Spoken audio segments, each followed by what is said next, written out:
Good afternoon, everybody, and welcome back to another episode here on the Sitrep podcast. I am your host, Oriskany Jim, and today I am joined by our friend and fellow Sitrep team member, Mr. Piotr. How are you doing? Guten Tag, everybody. We're going to play some Panzer Leader today, and I believe that Jim is going to win. And that's sad news. Guten Tag. I guess that we've already decided that Piotr is playing the Germans, which, yes, we rolled some dice beforehand, and he is playing the Germans. So the battle that we're looking at today, very briefly, is part of what history sort of calls the first Battle of Alamein. It's not really the famous part that Montgomery's in charge of, which takes place in late October and early November of 42. However, Alamein, and here's where I don't think the right generals get all the credit. A guy by the name of Claude Auchinleck controlled the 8th Army back here in this part of the campaign, and I think he did a pretty good job. So we'll go over the background super fast, and again, this is just part of the introductory moves that is part of the Alamein campaign and is going to set up the big Alamein battle that I think most people are a little more familiar with. What we're looking at here is what's called, I'm going to even try to pronounce this, Ruweisat Ridge. Hopefully I'm saying that right. And what's happening here is Rommel has just won the Battle of Gazala the previous May and June. It was an absolute curb stomping of a defeat for the British. This is the battle that is often shown as the absolute pinnacle of his career, especially in the desert. This is the African Corps at its peak. So that takes place back in Libya. They throw them completely out of Libya. They throw the British completely out of Libya. They chase them across the Egyptian border. There's some delaying actions at Mersa Matruh, which don't go well at all. So they start off here, like kind of near the border. Again, it's a terrible battle. This is for the British. It's a glorious battle for the Germans and the Italians. This is what gets Rommel his promotion to field marshal. And they're in a headlong retreat again, all the way back towards Alexandria. They do get held up briefly at Mersa Matruh, but then they get quickly put into retreat again, and now finally at this tiny bottleneck at a place called El Alamein. There's a little railroad junction there, and it's the northern tip of what is called the Qatar Depression. That's this big hole in the desert. It's basically what it is. It goes down like 600 meters. It's absolutely impassable to any kind of a tank army or any kind of motorized army at all. Long-range desert group used to go through there with like single vehicles, but unless you have special vehicles, and you're talking about 2 or 3 vehicles in a convoy, if you're trying to push any kind of army through there, it's absolutely impossible. And this is very important because you can see here where the northern tip of the Qatar Depression is. Here's the water, and here's El Alamein. So the Mediterranean Sea to the Qatar Depression. This is as narrow as the North African desert gets. It's only about, you can see here, it's only about 50 miles wide, maybe even less. And the guy in charge at the time, he was about to get fired. I feel unfairly. Auchinleck sort of takes a look here and says, if we're going to stop Rommel anywhere, it's going to be here, where the front is only like 50 miles. And how Rommel keeps winning these battles over and over and over again. He keeps swinging to the south and turning the British left. Swinging to the south and turning the British left. There's 2 things that's amazing here. Number 1, how Rommel got so famous doing the same stupid thing over and over again. And number 2, how the British kept falling for it over and over again. Here, however, we have the Qatar Depression, which is resolutely and inflexibly protecting the British left. So here, Rommel's going to have a problem. Also, Rommel's at the end of all supply lines. We've seen all the History Channel shows, how the desert works. It's like both armies are boxers fighting with bungee cords hooked into their shorts. They come out into the middle of the ring swinging, and the minute they get into the middle of the ring, there's this cord pulling them back to their corner. You're really only good when you're on defense on your own ground. Well, here we are at El Alamein, deep in Egypt. The British are on defense in their own ground. Ooh. So, first Alamein, at least this is where Rommel is finally stopped. They don't defeat him, they don't push him back, but this is finally at last where he's stopped. And the front is going to sort of linger here at El Alamein for at least 4 months or so. Again, from July to November, early November is when Rommel finally gets thrown out of here. And some of the earliest battles took place 80 years ago this weekend at what, again, history calls broadly the First Battle of Alamein. So this is what we're looking at here. This little red box is scaled to the exact size of today's battlefield. Again, we're playing with the usual like 200, 250 meter hexes. And what we're looking at here is a melee. So there's a lot of arrows on the map. I won't go into super detail because I don't want this to get too long. The Italians have 2 divisions that they've got on that ridge. The British are throwing them off. The British are succeeding because they're hitting the Italians very hard. The Italians often get a bad rap in the desert. They're doing pretty well here because they're Italian infantry divisions on defense on good ground. And Italians are actually pretty good on defense. However, with the amount of firepower they're throwing at them, 5th Indian Brigade, 2nd Armored Brigade, they are starting to buckle, especially when the British also throw in 2 brigades of New Zealanders. So once New Zealanders start to attack you, it's time to run, because those people are crazy. Alright, so they're finally starting to fall back off this ridge. Rommel wants to redress the situation by throwing in his most powerful unit, that is 8th Panzer Regiment. That's sort of the main striking power of 15th Panzer Division. He throws this to hit the New Zealanders in the flank. And now the New Zealanders are in big trouble because they get German panzers overrunning them on the flank. To fix that situation, Alem commits 22nd Armored Brigade of 7th Armored Division to hit the Germans in the flank as they're hitting the New Zealanders in the flank, as the New Zealanders are hitting the Italians in the flank. You see where this is going. This is one of those open battles where it's just a brawl. It's just melee. There's just tanks driving everywhere. And as 22nd Armored Brigade, 7th Armored Division is trying to engage here to the north and help out the New Zealanders, he gets attacked in the flank by elements of 90th Light and the Italian Ariete, if I'm saying that right, Ariete Armored Division, specifically the 132nd Armored Division. So they have a little mini engagement here on this high ground called Alem Nayil. So that's pretty much today's battle. So any questions so far, Mr. Piotr? Not really. I'm just thinking how to defeat you, actually. Yeah, so great question, because the Germans are pretty underpowered here. We all know there's, German tanks are a big deal in the desert. This is 90th Light Division. They don't have a tank to their name. They have some Marder 3s, which are basically... the Marder 3, I believe, is the one that has the captured Soviet 76.2 millimeter anti-tank guns bolted to them. I believe you're right. I believe that's the Soviet one. Yeah, because there's the Marder 2, there's the Marder 3, and again, even within those 3 different distinctions, there's all kinds of... Basically, no 2 mortars are alike, because they're basically kit-bashed, for lack of a better term. Yeah, it was the Su-76 anti-tank gun, I believe, yeah? Right, so cool. That's the Soviet 76.2, which by now the Germans have captured in huge numbers because they've been in Russia for a year.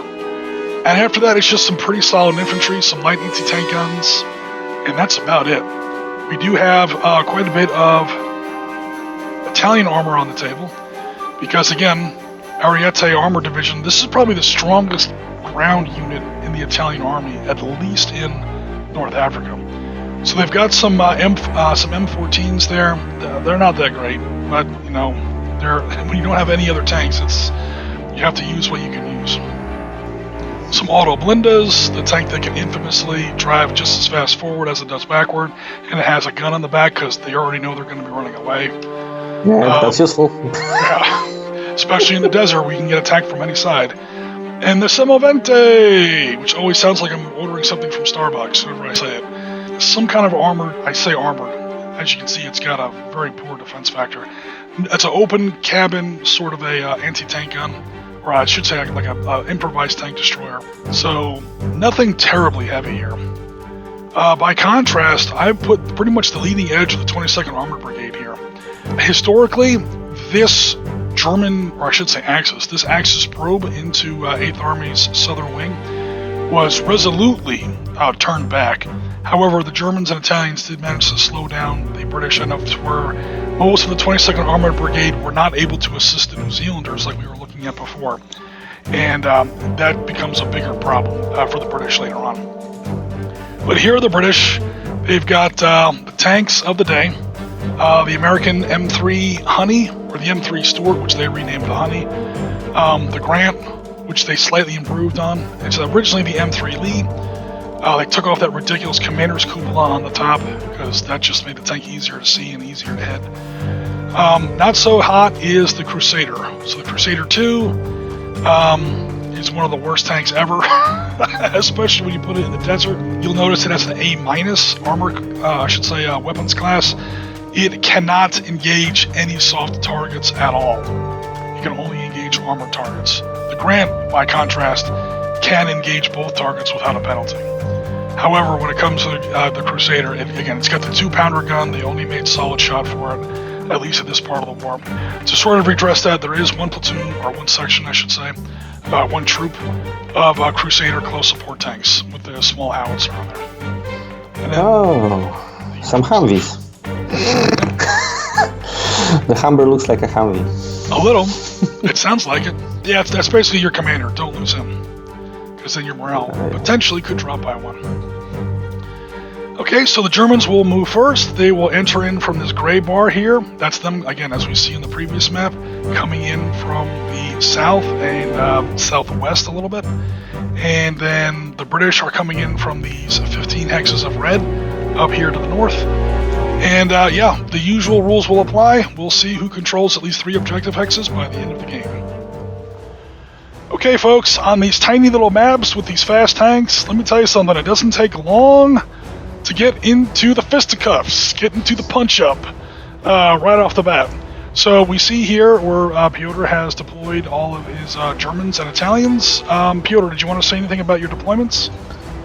Yeah, I was doing the Stalingrad move, so I put all my good units in the center and the Bapari-Bupi ones on the flanks, so we shall see how it goes. And to be honest, I didn't count the hexes from Jim's deployment. That's why he, as you can see, can do a bold move and overrun on the first turn. Yeah, that may come back to bite me in the ass later, but it's too good to resist. Yeah, technically, we can't accuse you of making the Stalingrad mistake because, again, it's 15 July 1942. Stalingrad hasn't technically happened yet.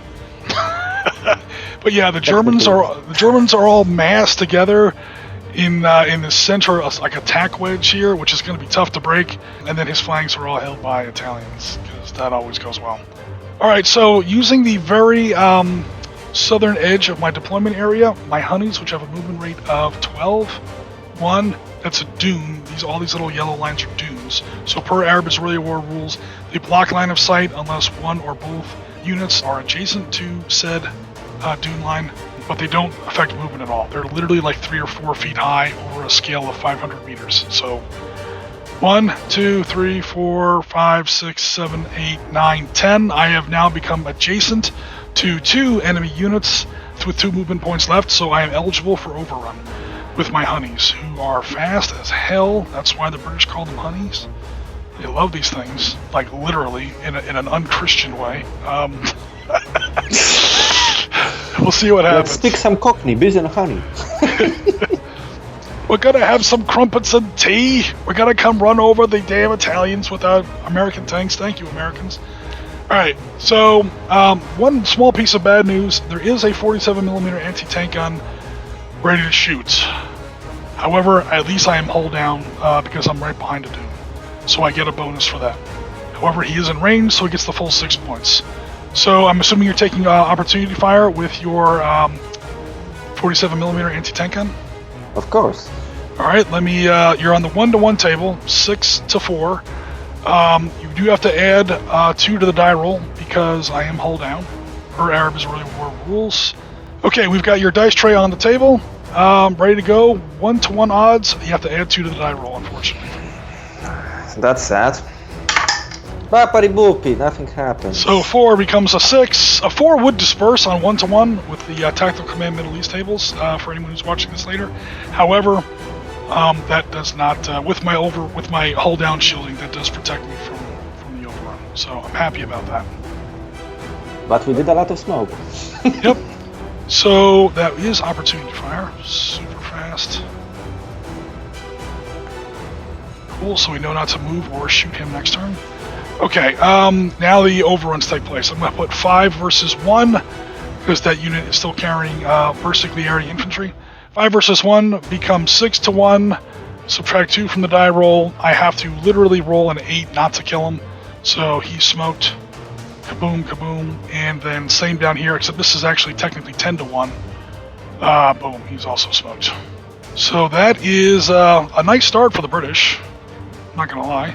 I do like that. And that's how, again, you smash the wing completely off of Piotr's army, which I think is what happened last time.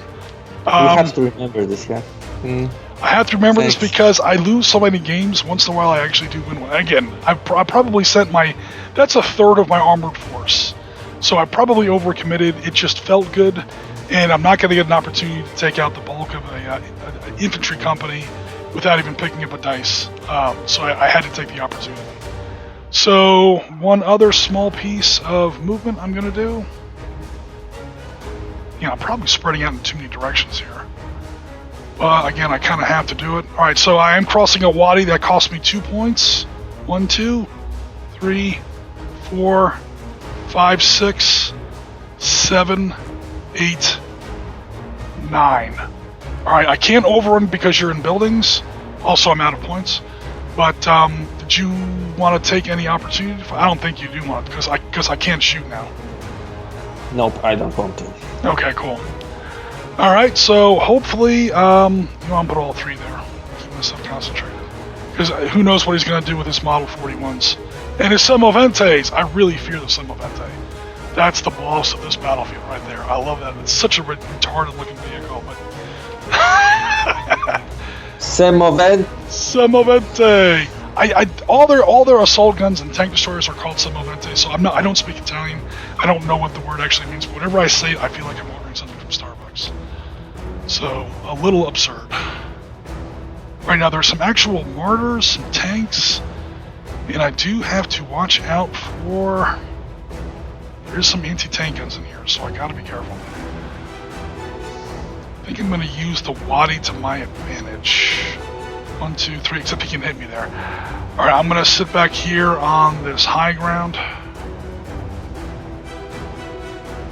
And kind of bide my time. I'm not sure which way he's going to jump, folks, so I'm just going to keep my grants back there. So those are my 3 basic elements of British armor: 22nd Armored Brigade, 7th Armored Division. And then I'll move all my infantry. Oh, I do have a support tank. Let me get him up there too, just in case. Okay, so actually I'll put him on the high ground too. He's got a longer range weapon. Okay, so that's us for now. I'll go ahead and finish up the rest of my movement off camera, and we'll see where we are, a future point in the game. Okay guys, I knew that was going to cost me at least a little bit, and sure enough, it did. Here we are during the direct fire phase of turn 2, and it turns out that Piotr did have a battery of 5cm anti-tank guns already unloaded. So these 2 guys are still loaded. Or that engineer's platoon is still loaded in those trucks.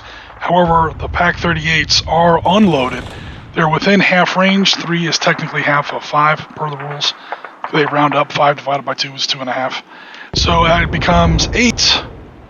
Or I should say that stays at 8 to 4. That's 2 to 1. And yeah, wouldn't you know it, he rolls a 1 on 2 to 1. There it is on the dice box. That is going to be the first armored kill of the game. That is a troop, I should say, of honeys burning on the table. Awesome. Alright, so yeah, both sides are now shooting at each other. What else happened up here? Oh, your mortars took a shot and missed, right? Yeah, they were trying to hit your grants, but I rolled a 6, so nothing happened. The patented Piotr 6. I want to get you and Damon in a game one of these days. The 2 worst rolling guys I've ever seen. Like the world. I'm just playing around. Alright, cool. So we'll continue. I think that's going to be it for direct fire. We're going to go now to Axis movement and then wrap up turn 2 after that. Okay guys, here we are on turn 2 again. We've had a little bit of action here on the flanks. We're going to go ahead and blow up some more stuff, because it's time to do this. Alright, first of all, we're going to start with the easy stuff. I have 3 troops of Crusaders. They are all point blank against this auto blinda. They all become 12, so that's 36 to 2. I think that's 18 to 1 odds if I'm doing the math right. The table only goes up to 7 to 1, and he gets +1 for being in wooden buildings. But yeah, he's smoked. Okay, and speed movement fire, so we'll go ahead and take that 10. Only 1 there to watch the building, and now that I'm within 3 hexes, I can't shoot this turn, but now that Semovente 40 section is now threatened. So that happened, and now that was the oddly satisfactory, or the oddly satisfying thing. Unfortunately for me, it wasn't the important thing. I'm really happy that you put the British destroyed marker in that town. It's only satisfying. Yeah. Okay, I guess I deserve that. I don't know why I did that. You're right, you're totally right. I'm so used to putting in British red counters. Thank you, Piotr, for your sportsmanship. Okay, there we go. Alright, so I got 3 grants. 3 troops of grants. They are in range of these martyrs, who fired at me last turn, missed. They are not turreted AFVs, therefore they do not enjoy the split movement fire rule, or turreted functional mobility for turreted AFV rule is the formal name of the rule. So they had to stay there. 1, 2, 3, 4, 5, 6, 7. I am in range, barely. These guys are not spotted yet. I do have a line of sight on these guys. Who knows, maybe I'll put... No, I won't do that. I won't be stupid. However, I'm at extreme range, which means my 8s divide to 4s. So these are really 3 4s. 3 4s against 6. I'm only going to engage 1 platoon of mortar 3s. That hull down shielding does not count, because I'm shooting from high ground. It's over, martyrs! I have the high ground! I do not apologize, it had to be done. The world's dumbest. You underestimate my power. You underestimate my power. I probably will, because I only have a 2 to 1. So let's see what happens here. I need a 1 or a 2 to kill. I'm gonna see what we can do. Come on, 1 or a 2. Oh, I got. Now I'm the one rolling 6s. Alright, so 6 stays at a 6. I think that's no effect. 2, yep, on 2 to 1, 6 is no effect. Alright, so that was much ado about nothing. Look on the bright side, we're both rolling bad dice. So I think it's going to wrap things up for the British fire phase. And we'll go to movement right after this, and we'll catch up with everybody in just a few minutes. Okay, here we go on turn 3, and I sort of had a bad feeling with those honeys, that very aggressive initial overrun. That was a bit of a bad move, a little too aggressive. Sure enough, I've now lost my entire wing here. So what wound up happening was I tried to, I did have 2 honeys here. I tried to do an overrun here, and it was pretty cool, except this guy was able to do opportunity fire on me and kill one of my honeys with a pretty lucky roll. It's 3 to 1, however, I do get +2 for that dune there. Nevertheless, Piotr still rolled well and killed my other honey. Then this honey, who was not dispersed at the time, failed to do his overrun. 5 to 3. No, I'm sorry, 5 to 4 is 1 to 1, becomes 2 to 1, subtract 2 from the die roll. I should have killed him on a 1 through a 4, fail. Then he called in a mortar strike on a 1 to 2 from his Italian mortars. The Italians are doing pretty well in this game so far. And boom, dispersed him with another pretty good roll. Here's where he doesn't need it. So what are you doing with these 2 platoons of M41s? Or, M1441s. Payback time. 1, 2, 3. This is what you get for turning all of our Bassiglieri into hamburger. You murderized our guys. Alright, so, sorry, we won't make fun of the Italians anymore, especially since they've got 12 points versus my 4, 3 to 1, 4 to 1, subtract, 3 from the die roll, 2 for the overrun, 1 for being dispersed, a double D, yeah, I think you have to roll like a 19 to fail on that. So, suffice it to say, this overrun goes in without a hitch. He doesn't even roll the dice, and that is pretty much the end of the overextended and overcommitted British left wing. So, yeah, I had a feeling that was a bad move. I mean, it did. We more or less annihilated each other there. These guys were originally deployed up here to the north. They redeployed laterally down here. Is how that happened. So, yeah, we'll see what happens. Any other comments, Piotr? Yeah, your honey driver was like Abelard, why there is a horse head on the tank? He wakes up, there's a horse head in the tank next to him. Ah! And if you don't get that reference, that is your problem, audience. You need to go out and watch better movies instead of watching our dumbass YouTube videos. I'm just kidding. Please like, subscribe, and share.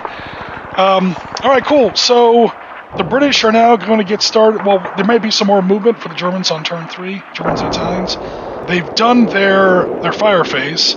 One piece of good news for the British, these 2 mortar platoons have fired again at my poor Grants and missed again. So we'll see what happens there. Yeah, we're going in a smoke mission. I don't think it's going to help you. Spoiler alert. We'll get to that later on turn 3, but for now, yep, we're going to go ahead and continue playing.